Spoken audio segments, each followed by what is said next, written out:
question, how good is England and Manchester City forward, Raheem Sterling? The question arises again after Sterling's Sterling hat-trick in the Champions League. I don't want to twist the question another way. People will be comparing him to Messi and Ronaldo and Neymar. And I'm not saying it's racism.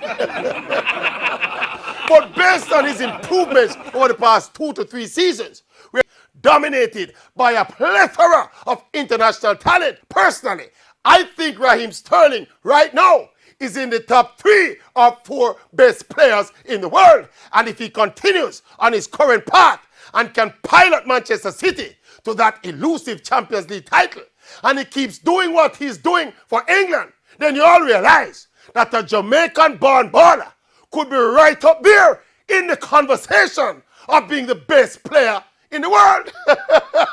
The only thing I have against Raheem Sterling and his phenomenal rise in the game is that him turning back on Liverpool.